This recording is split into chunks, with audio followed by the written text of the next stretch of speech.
않을까라는 네. 생각이 듭니다. 자, 오늘 아침 리얼미터 여론조사 결과가 나왔는데요. 같이 이제 여쭤보려고 하는데 윤석열 대통령 지지율이 25.8%로 전주 대비 4.5%포인트 하락을 했습니다.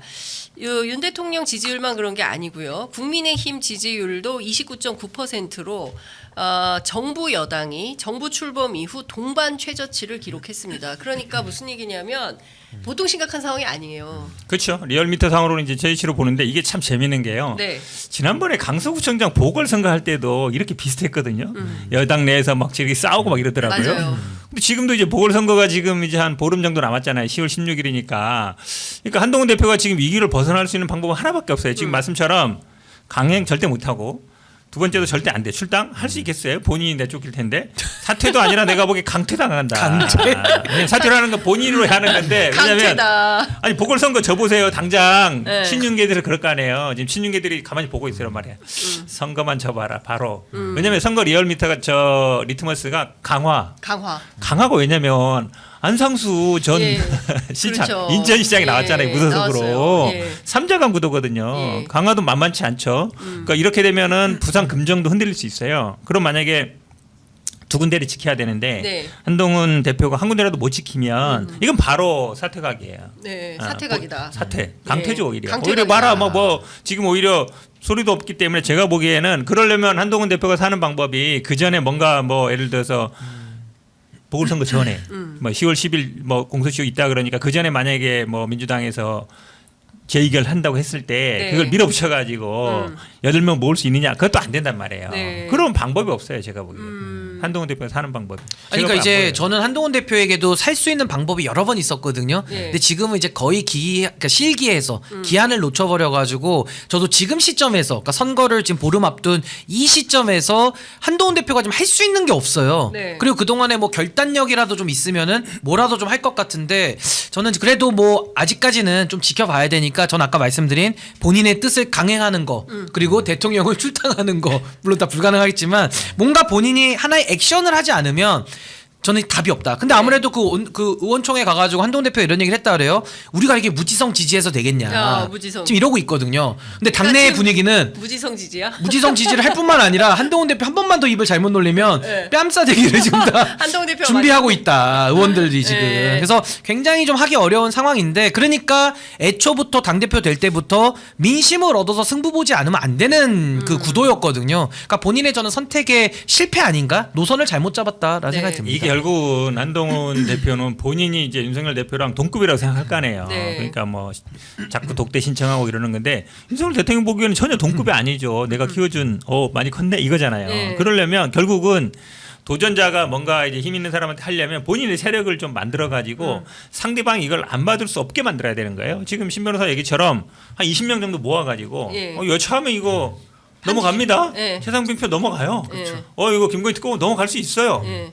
그런 시그널을 계속 줘야 돼요. 예. 그 줘서 근데 그거는 말로 필요 없어요. 지금 뭐 무지성 이런 거 백날 필요 없고 예. 세력으로 힘으로 보여줘야 돼. 그렇죠. 그 차에서 나 독대 안 하면 이거 통과돼. 예. 내 말 안 들어주면 이거 바로 통과될 수 있어. 당신 위치 흔들려. 로 보여주는 수밖에 없어. 그러려면 그 한 사람 설득하기 위해서 수십 번 만나가지고 네.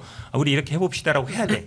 근데 지금 오히려 있는 사람들도 떨어져 나가고 있는 파이니까 그렇죠. 아무 안 되는 거죠. 힘이 그러니까 없잖아요. 힘이. 지금 제가 보면 이런 거예요. 그러니까 바깥에서 그 재의결 과정에서 뭐 오늘 그 어쨌든 새 법안에 대해서 국무회의 열어서 그 거부권 시사를 했기 때문에 조만간 되면 10월 4일 날 또 재의결해야 되는데 그렇죠. 재의결하면 또 이제 안 되는 거예요. 왜냐하면 지금 상황이면 한동훈 대표가 좀 중심 세력으로 딱 구축된 세력이 있어야 이게 넘어가는데 지금은 그냥 각자 알아서 판단해서 괜찮다고 생각하는 사람은 표 찍고 뭐 이런 분위기잖아요. 그럼 또 안 넘어간다고 보는 거예요. 그러니까 지금 퇴장하겠죠. 퇴장. 그러니까 퇴장하면은 남아 있을 사람 누가 있어요? 아무도 그러니까요. 없어요. 그러면 결국은 뭐 퇴장하면은 오히려 저기 그러니까 더 의결적 유리해지죠. 격수가 재의결이 더 유리해지는 거죠. 유리해지죠. 퇴장을 하면. 민주당에게는. 근데 그러지는 않을 것 같고. 근데 지금 중요한 건 여차하면 넘어간다 이런 시그널을 줘야 되는데 한동훈 대표가 그런 믿음을 못 주는 거예요. 그러니까 지금으로서는 공멸각이다. 아니, 저는요. 라는 얘기가 조선일보 주간조선 보도에 세게 썼죠. 아니 저는요 한동훈 대표가 지금 얼마나 무능하냐면요. 그냥 단적으로 비교해드리면 반기문 총장이잖아요. 반기문 총장보다도 더 무능한 것 같아요. 왜냐면 의원들의 숫자가 당시 반기문 대표는 그래도 반기문 총장 왔을 때 몇십 명이 그래도 옹립이라도 하려 그랬는데 네. 지금 한동훈 대표는 그조차도 없거든요. 그래서 반기문 총장보다도 못하다는 생각이 들고 지난 총선과 알고리즘이 똑같습니다. 지난 총선에 한동훈 대표 솔직히 사진하고 생닭 외에 뭐가 있어요. 사진과 생닭이고 사진과 생닭. 이번에 대표 제재는 딱 두 개예요. 생중계, 네. 제독대. 이 두 개밖에 없어요 지금. 네. 이재명 대표한테 아 우리 좀 생중계 좀 합시다. 이거 얘기한 거하고 이번에는 대통령한테 좀 제독대 좀 합시다. 뭘 자꾸 해달라고 하는 것만 많고 아니 독대에서 싫다 그랬으면은 싫은 줄 알면 되는데 또 제독대 싫다 그러면 또 제제독대 이거 무슨 뭐 스토커도 아니고 말이죠. 그러니까 이런 식으로 한동훈 대표의 정치라는 게 뭔가 내용이 있는 게 아니라 자꾸 보여주는 거에만 집착을 하면서 이제 국민들이 실증이 나기 시작하는 거고 제가 아까 그 출당이나 다 강행이나 뭐 이런 거 어렵다고 했는데 한동훈 대표가 지금 본인이 당장 할 수 있는 게 있어요. 그게 뭐냐 요구사항을 용산에다가 걸고요 단식이나 삭발이나 당무 거부나 이런 본인이 강경하게 투쟁할 수 있는 여러 방안들이 있거든요. 네. 근데 이런 것들조차도 본인이 안 하면서 결기를 못 보여주면은 누가 따라옵니까? 그러니까 전 지금 뭐 단식을 하든지 뭐 당무 거부를 하든지 뭐 좀 필요한 조치를 본인이 좀 해야 윤석열 대통령이 꿈쩍이라도 움직이지 안 그러면 뭐 답이 없다고 봐요. 네. 10시 22분 KBS 속보 들어와 있는데요. 국무회의 열렸고 해병대원 그러니까 최혜병 특검, 김건희 특검법, 지역화폐법 제의 요구안 의결이 됐다고 합니다. 조만간 대통령이 거부권 행사하겠죠? 정해진 수순이죠. 원래 아마 국무회의는 화요일 날 주로 하는데 네. 내일이 이제 휴일이다 보니까 국빈날 네. 아마 네. 이제 오늘 한 것 같은데 네. 그러니까 이게 이제 제가 보기에는 한동훈 대표가 정치 초짜인 게 자꾸 드러나는 게 정치를 처음 하는 사람은 본인 이름이 많이 나오면 뭔가 유명해지는지 알고 뭔가 되는지 알아요. 그러다 네. 보니까 본인이 어쨌든 이름이 회자되는 거를 하는 것 같은데 국민들은 이제 어느 정도 봐버렸잖아요. 네. 그러니까 본인의 컨텐츠가 중요하거든요. 지금 말씀처럼 아니 뭐 단식 삭발은 제가 보기에 아닐 것 같고 당무 거부 정도는 본인이 놓을 수 있어요. 옛날에 YS도 했거든요. 당무 그렇죠. 거부를. 아 그거는 이제 YS가 무슨 워낙 선택들이 많이 이제 있으니까 두번 했죠. 근데 이런 당무 거부하면 그냥 집에 가 이럴 거거든요. 잘 가. 잘 가 이럴 거니까. 아무도 안 찾아. 아무도 안 찾아. 아, 그죠. 그런데. 그래서 제가 보기엔 섭섭하다. 단식해야겠다, 뭘로 그러면. 본인이 뭘로 채울 거냐 그 이름 나오는 거 하나도 중요하지 않아요. 뭘로 채울 건데 사실은 지금 말씀처럼 야 저는 이재명 대표하고 얘기했을 때도 생중계 해달라고 이걸로 끝까지 갔잖아요. 네. 참 이때도 참 특이하다 이런 걸 지금도 그래도 보면은 그러니까 보여주는 걸 좋아해요. 아니 근데 40분 그러니까. 그 개별 그 독대에서 이재명 대표하고 상당히 얘기를 많이 했다. 아, 그래요? 예. 제가 그 얘기를 듣긴 했는데 5% 들어서 제가 공개를 못해서 죄송합니다. 예. 참 그러기도 네. 뭐 독대도 안 되니까 제독대. 제독대 제재독대. 아, 뭐 언제까지? 아니 자꾸 그럼 스토커 된다니까요. 싫다면 네. 싫은 줄 알아야지 뭘 자꾸. 아니 근데 진짜 독대에 매달려. 중요한 거는 이런 거예요. 국민들께서 이제는 지치는 거예요. 그러니까 계속 벌써 이 정부 출범해가지고 3년 차, 그렇죠? 그리고 이제 2년 지났는데 되는 거는 없고 정치권에서 끊임없이 싸움만 있고 이러니까 제가 보기에는 민주당 혹은 진보 지지자들은 단단하게 뭉쳐 있는 반면 보수 유권자들이 끊임없이 이탈하고 분열하고 있다. 그 조사 결과가 오늘 리얼미터를 통해서도 확인이 좀 되는데요. 권역별로 살펴봤더니 서울에서 13.9%가 빠졌습니다. 부울경 8.5% 빠졌어요. 이러면 민주당 혹은 뭐 조국혁신당 진보 진영이 야권의 단일 후보를 내면 부산 금정구청장에서 가능하고 선거 뒤집을 수 있는 거예요. 그러니까 이렇게 되면 윤석열 정권 들어서 선거가 3연패, 그러니까 첫 번째 있었던 지방선거, 재보궐선거를 제외하고는 3연패를 하는 기록을 세우는 건데 그렇기 때문에 야권 내부에서의 지혜가 굉장히 필요한 때다 이런 생각이 좀 들고 대전, 충청, 세종에서 4.7% 빠졌고요. 인천, 경기에서 1.3% 빠졌고 대구, 경북에서만 3.3%포인트 상승했습니다. 연령대로 보면요. 좀 특이한 현상인데 60대에서는 12%가 빠졌어요. 야. 40대에서는 8% 빠졌습니다. 20대는 6.8% 빠졌고요. 70대 이상에서도 1.9%포인트 하락했습니다. 50대 1.2% 하락했는데 30대에서만 3.9%포인트 상승했습니다. 이게 굉장히 중요한데 보수층에서도 5.8%포인트가 하락했고요. 중도층도 5.3%포인트가 하락했습니다. 그러니까 전반적으로 보면 세대별로는 30대가 약간 튀지만 세대별 전 지역별로 고르게 부정평가가 우세하고 심지어는 지난주 그러니까 추석 연휴 지나서 갤럽에서는 올라서 이 분위기가 올라가는 걸로 오해하면 어떡하지 했는데 또 떨어지는 거예요. 그러니까 이번 주 나오는 갤럽이 이번 주에 또 쉬어요. 왜냐하면 내일 조사를 못하니까. 조사를 네. 못하죠. 내일 쉬고 또 개천절 쉬기 때문에 이번 주 조사 건너뛰고 다음 주 조사 또 나올 텐데 중요한 지표는 리얼미터 조사에서는 꾸준히 하락하고 있다. 예. 재밌는 게요. 원래 추석 전후에는 리얼미터 지금은 갤럽하고 리얼미터밖에 여론조사를 안 하는 것 같아. 예전 네. 같으면 KBS, MBC, 맞아요. SBS 다 다 할 텐데 그러네, 이번에 보니까 진짜. MBC밖에 안 했더라고요. 네. 그 얘기를 누가 하던데 저도 그 100% 동의해요. 원래 명절 전후에는 여론조사를 안 여론조사가 하네. 엄청 나오거든요. 맞아요. 설, 추석, 나오잖아요. 인식 여론조사 꼭 해요. 지금 정기적으로 하는 네. 갤럽하고 리얼미터 말고는 안 말고 해. 저는 그 이해가 되는 게 네. 하면 뭐예요? 어차피 낮은데. 아니 아니 근데 낮아도 그러면 필요성을 못 하던 그러니까 데들이 우리가 해야 되는데. 필요성을 못 인용을 지금 갤럽하고 그러니까. 리얼미터밖에 못 하잖아요. 그러니까. KBS 좀 하세요. 근데 그렇게 해도 똑같이 나올 거예요. 똑같이 비슷하게 낮게 나올 나오겠죠. 거예요. MBC 비슷했잖아요. 경향이. MBC도 그랬죠. 예. MBC만 하고 MBS 도 다른 데는 그렇고. 거의 안 하더라고. MBS, MBS도 가장 보수적인 MBS도 하더라고. 근데 떨어지죠. 원래 명절 전후에는 되게 많이 하는데 네. 어쨌든 안 한다는 거는 뭐 여론조사 사정이 있겠지만 지금 대체적으로는 아마 뭐 대부분의 국민들도 그렇고 지금 말씀하신 것처럼 기본적으로 뭐 윤석열 대통령이 지금 이제 임기 하반기 이제 돌아가는 상황에서 거의 이제 임기 말처럼 돼가고 있거든요. 그러니까 기대 자체를 안 하는 것 같아요. 그러니까 뭐 지금 왜냐하면 30대 40대는 더 떨어질 것도 없어. 어떤 때는 뭐 한 자리도 나오니까 그러니까 40대는 뭐, 떨어질 것도 예. 없어요. 8%. 가장 우리가 보는 게 뭐 TK나 보수나 60, 70대가 어떻게 변하는가 이걸 많이 보는 거잖아요. 어쨌든 최대 지지 기반이라고 볼 수 있으니까. 네. 근데 지금 60대도 우리가 늘 얘기하지만 586 세대거든요. 그러니까 사실은 뭐 보수적이라 할 수도 없고 70대 TK 여기 무너지면 사실은 10%대로 무너지는 거거든요. 네. 근데 그런 방향으로 가는 것 같아요. 예. 네. 아니 근데 제가 요즘에 참 특이한 상황이 제가 그래도 보수 정당에 있다가 나와서 지금 무소속이잖아요. 네. 최근에 제가 전화를 진짜 두세 통을 받은 게 지역에 있는 어르신들이 그렇게 전화가 와요. 그래서 이분들하고 제가 민심을 그냥 바닥 민심을 여쭤볼 수가 있었는데 딱 이런 얘기 하시더라고요.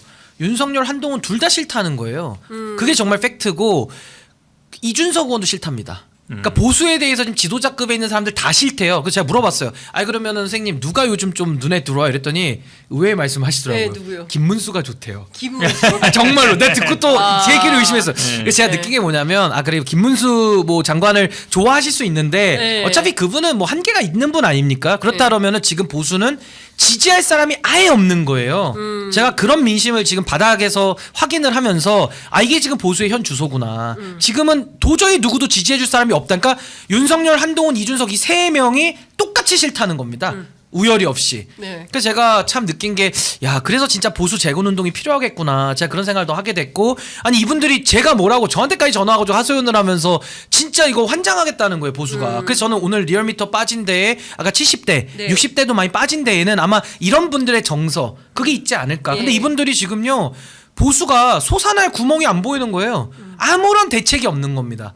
그러니까 이게 지금 국민의힘이 완전히 자중질환 내지는 용산과의 당정 관계 완전히 실패하면서 거기다 지금 바깥엔 또 개혁신당이나 변수까지 생겼잖아요. 그러니까 이게 완전히 그냥 자중질환의 속으로 빠져들어가면서 저는 이번이야말로 자유한국당 시절에 완전히 탄핵 이후에 괴멸돼서 새로운 보수의 씨앗이 싹 텄어야 되는 이 보수 영토에서 완전히 그 구보수 세력이 좀비처럼 다시 상승했거든요. 이 사람들이 이제는 한 번 더 국민들의 그 눈높이에서 좀 정리되는 국면 아니겠는가. 좀 조심스럽지만 그런 예측을 좀 해봅니다. 근데 중요한 건 보수의 재건을 할 주체가 있어야 되는데 우리 신윤기 있잖아요. 아 신익희 변호사 좀 미미한데 저 보수의 아니, 재건 저는 사실은 미미하지만 여론조사에서 지난번에 무슨 대선 후보 중에 김문수 몇 프로 나왔더라고요. 아 근데 정말 그 여론이 깜짝 놀랐어요. 확인되더라고요 아, 실제로. 전화 받았다 그러니까.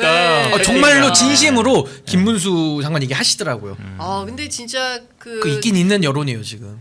그러니까 큰일입니다. 우리가 유럽에 극우가 막 이렇게 준동하고 있어서 정말 독일, 프랑스 걱정하듯이 아, 한국에서도 그런 상황이 오는 것은 아닌가라는 생각이 좀 드는데 그거는 뭐 저희가 그냥 여담으로 할 얘기긴 한데 자, 그러니까 지금 중요한 포인트는 국민의힘 내부가 상당히 균열이 좀 되고 있고 그리고 정부 그러니까 대통령하고 한동훈 대표가 만날 가능성은 거의 없어 보여요. 이 상황이면 그리고 실제로 만날 뜻이 없음을 끊임없이 이제 시사를 하는 거니까 이건 이재명 대표 안 만나는 것은 상수고 여당 대표까지도 안 만나고 국회는 쳐다보지도 않으니 국회에 안 올 거 아닙니까? 안 오죠. 아니 이제 정기국회 원래 이제 시작해가지고 연설해야죠. 시정연설도 하고 해야 총리가 되는데 뭐 대독시키겠죠. 총리 대독하는 방식이면 완전히 국회를 무시하는 대통령 이게 점점 심각해질 텐데 저는 이런 방식의 전국 운영이 괜찮다고 판단하는 것 자체가 저는 그러니까 상당히 매우 심각한 것 이게 같은데. 검찰 정치잖아요. 검찰. 검찰 정치가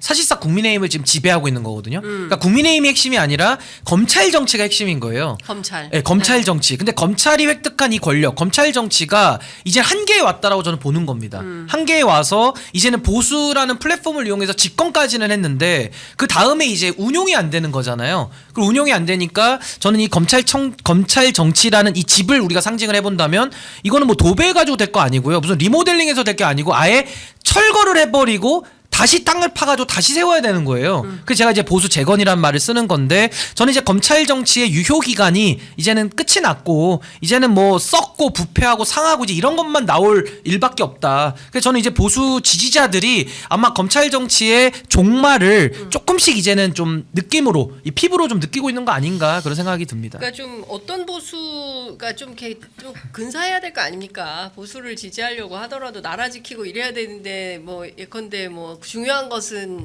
중일마 뭐 이런 걸 주장하는 사람들을 보수라고 하면 그 진짜 보수라고 생각하는 사람 좀 창피할 거 아닙니까?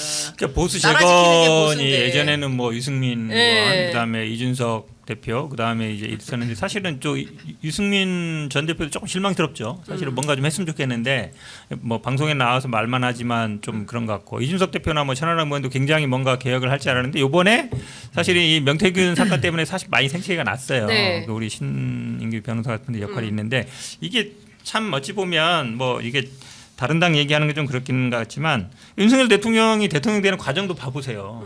어느 날 갑자기 인기 많다고 그냥 쭉 따라가가지고 글로 딱 줄선 가네요. 그러니까 뭐 홍준표나 원희룡 이러면 20-30년 해왔던들 보기에는 뭐야 이게 당에 들어오지도 않은 사람 기자회견 하는데 20-30명씩 가가지고 줄 서 있고 그래서 오히려 입당 전부터 입당 그랬어요. 전부터 그러니까 사실은 당의 사실 다 정체성이라는 건 출당시켜 버렸어야 되는데 해당 그러니까 원래적으로는 그렇게 네. 하죠. 아니 입당도 안 한 사람이 왜 거기 말이 안 갔냐? 되는 해당 행위다 이렇게 나와야 맞아요. 되는데 입당 전부터 줄 다 서가지고 줄서가지고. 그러니까 오히려 윤석열이 그냥 그 당을 접수해버린 거죠. 네. 접수해버린 거라서 참 이게 보수당이 어찌 보면 뭐 예전부터 물론 민주당도 네. 그런 경향이 있지만 그렇다고 대선 후보 밖에 있는 사람부터 막 가지는 않거든요. 근데 네. 아까 반기문 얘기도 했지만 반기문 때도 보세요. 그랬어요.